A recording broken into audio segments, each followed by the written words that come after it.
Students, please switch on your cam.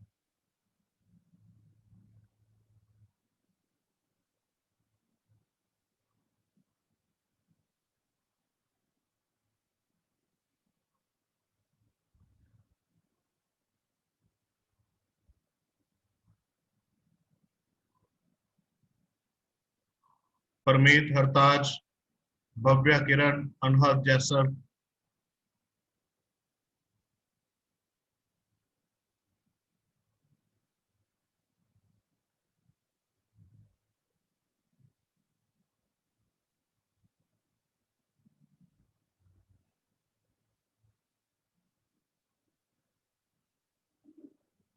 आपने instruction पढ़ी होगी, आपके व्हाट्सएप पे आई है। अटेंडेंस तभी आपकी फॉरवर्ड होगी अगर आप कैम ऑन करोगे, अदरवाइज कोई अटेंडेंस फॉरवर्ड नहीं होगी।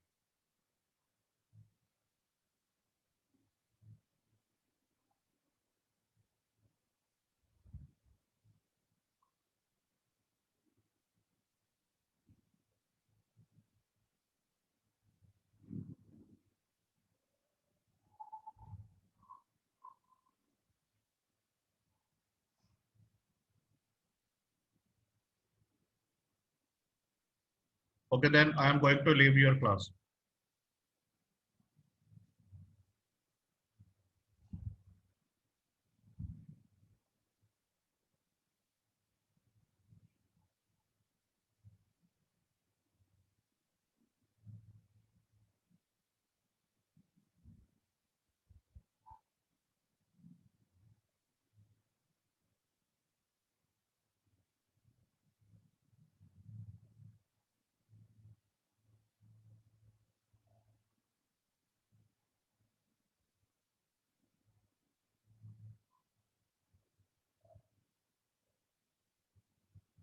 Parmeet, Kiran, हरताज।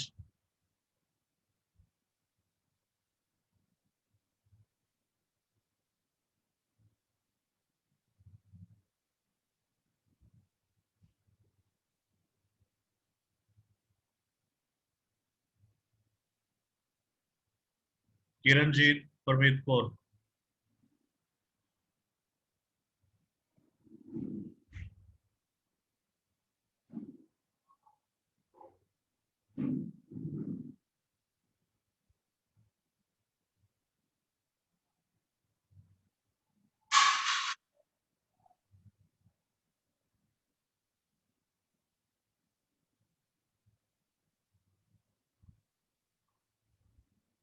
Nitish, switch on your cam.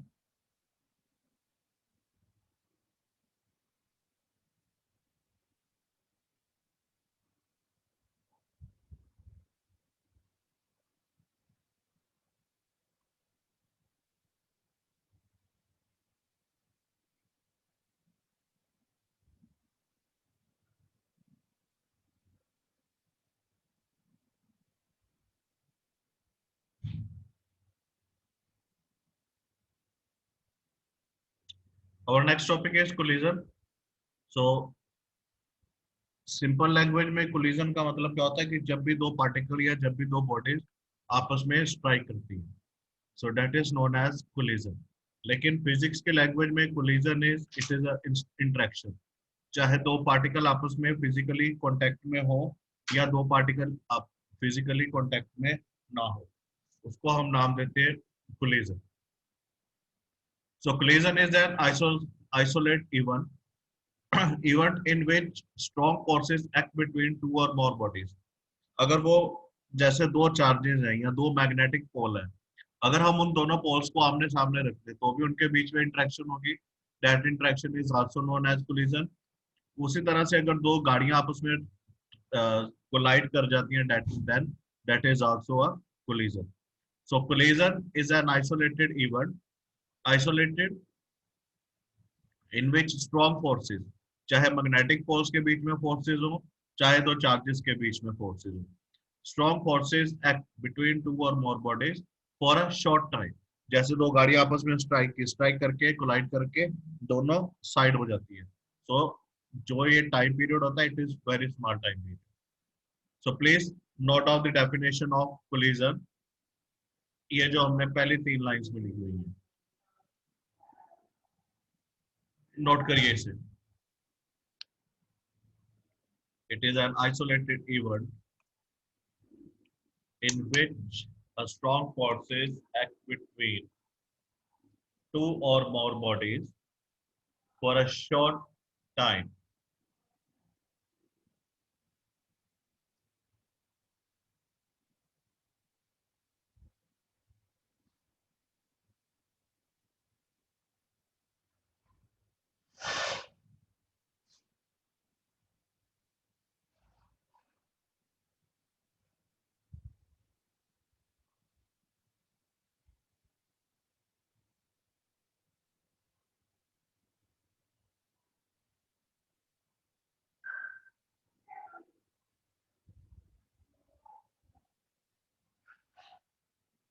Next is stage of collision. तीन तरह की स्टेजेस होती हैं जैसे इस ग्राफ में शो किया हुआ है. One stage is before collision. Before collision देखिए हमारे पास दो पार्टिकल है m1 एंड m2 जिनका मास है. m1 मूव कर रहा है with velocity u1, m2 move कर रहा है with velocity u2. And any interval of time जब u1 ग्रेटर हो जाएगा u2 से, दोनों पार्टिकल आपस में कोलाइड कर जाएंगे, तो हमारे पास स्टेज सेकंड आ जाएगी. स्टेज सेकंड आने के बाद जब, जैसे हमने डेफिनेशन पर पढ़ा, फॉर अ शॉर्ट टाइम, उसके बाद दोनों पार्टिकल सेपरेट हो जाएंगे और उनकी वेलोसिटी चेंज हो जाएगी v1 और v2 से. ये हमारे पास थर्ड स्टेज है. So one is before collision, then is during collision, and third one is after collision. This is known as stages of collision. अब इन collision में, इन stages में कई बार momentum conserve रहेगा, कई बार नहीं रहेगा, कई बार energy conserve रहेगी, कई बार नहीं रहेगी. तो वो हम different cases इसके अभी हम read करते हैं. प्लीज नोट कर लीजिए बस इतना ही.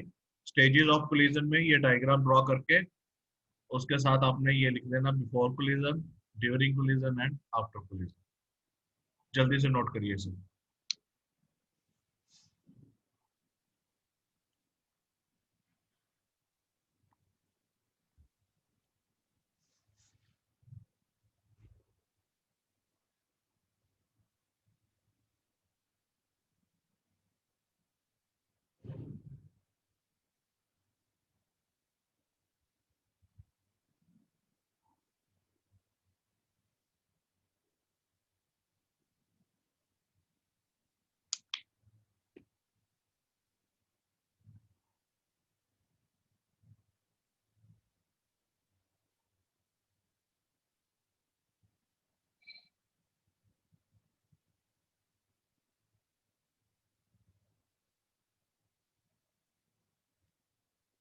Next is momentum and energy.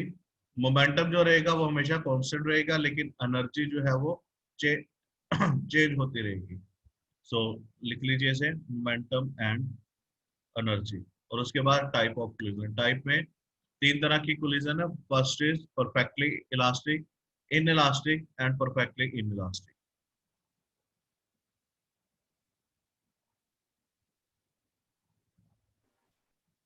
Perfectly elastic collision में काइनेटिक एनर्जी और मोमेंटम ये कंजर्व रहेगा. इन इलास्टिक कोलिजन में या परफेक्टली इन इलास्टिक कोलिजन में मोमेंटम कंजर्व रहेगा, लेकिन काइनेटिक एनर्जी दोनों की चेंज हो जाएगी. This is the difference between perfectly elastic, in elastic and perfectly in elastic. आपने अभी सिर्फ ये डेफिनेशन लिखनी है इनकी. परफेक्टली इलास्टिक कोलिजन क्या है, इन इलास्टिक क्या है, और परफेक्टली इन इलास्टिक कोलिजन क्या है. नोट करिए जल्दी से.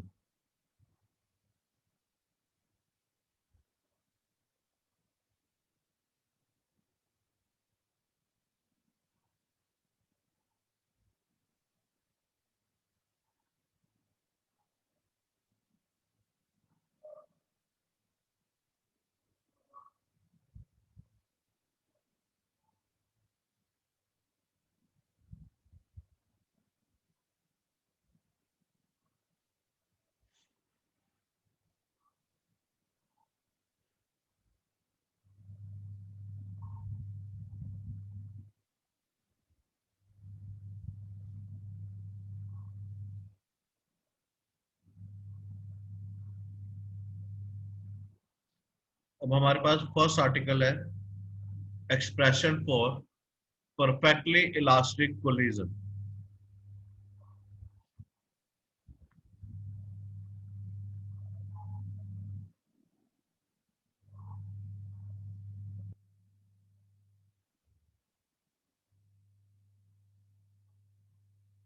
कंसीडर हमारे पास कोई भी दो पार्टिकल है, particle A and particle B. इस पार्टिकल का mass m1 and this particle is moving with velocity u1. Another particle m2, it's also moving with velocity u2.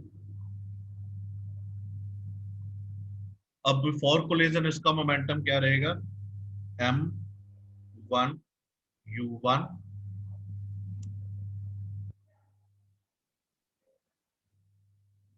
और सेकंड पार्टिकल उसका मोमेंटम हमारे पास रहेगा m2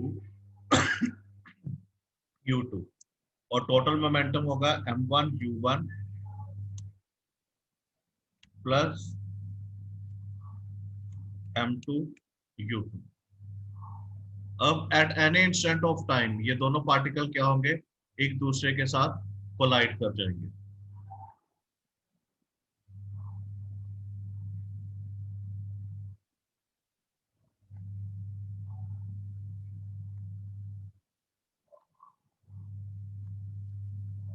दोनों पार्टिकल एक दूसरे के साथ कोलाइड किए और कोलाइड करने के बाद फिर से ये दोनों पार्टिकल सेपरेट हो गए। जब ये दोनों पार्टिकल सेपरेट हुए तो इनकी वेलोसिटी जो है वो चेंज हो गई। अब फर्स्ट पार्टिकल की वेलोसिटी जिसका मास m1 था, दैट वेलोसिटी इज v1 और second particle velocity will be v2।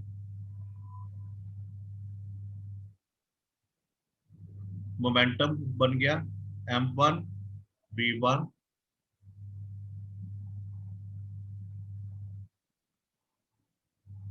और m2 v2 और total momentum before collision m1 v1 plus m2 v2।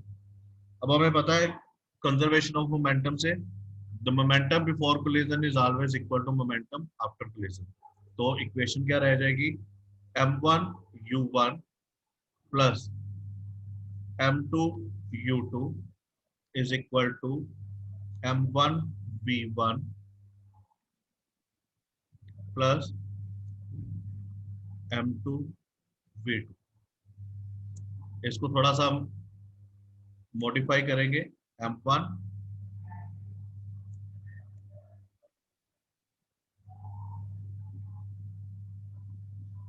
u1 minus v1 which is equal to m2 v2 minus u। ये step clear हुआ आप सबको कि नहीं? अर्थात जैसा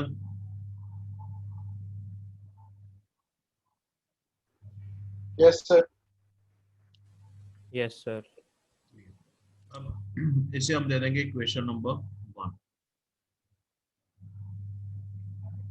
ठीक है, अब हम बात करेंगे काइनेटिक एनर्जी की। काइनेटिक एनर्जी इस पार्टिकल की क्या रहेगी हमारे पास, kinetic energy of first particle is half m1 और u1 इसका स्क्वायर। ठीक है, अभी मैं आपको नोट से दिखा रहा हूं सीधा।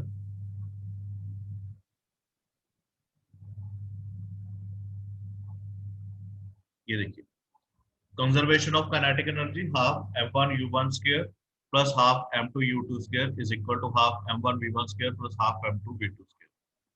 हाफ कॉमन है सब में तो ये कट कैंसिल हो गया। उसके बाद हमने उसी तरह से इक्वेशन को मॉडिफाई किया, m1 टर्म एक साइड पे, m2 की टर्म एक साइड पे। यहाँ पे फॉर्मूला अप्लाई किया हमने ए स्क्वायर माइनस बी स्क्वायर का, ए माइनस बी ए प्लस बी। फिर इक्वेशन 4 को डिवाइड कर दिया इक्वेशन सेकंड के साथ, हमारे पास इक्वेशन बची V1 plus U1 is equal to V2 plus U2, or U1 minus U2 is equal to V2 minus V1.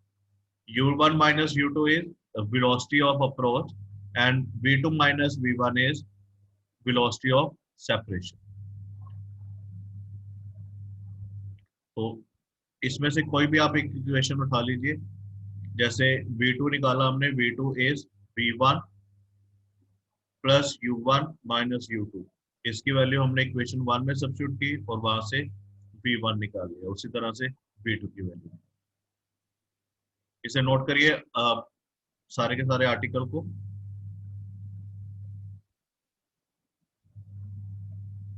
And try to find V1 and V2. Please note it down.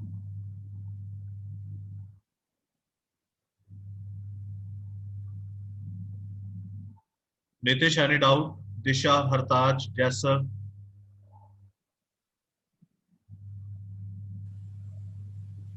No, sir. No doubt, sir. No doubt.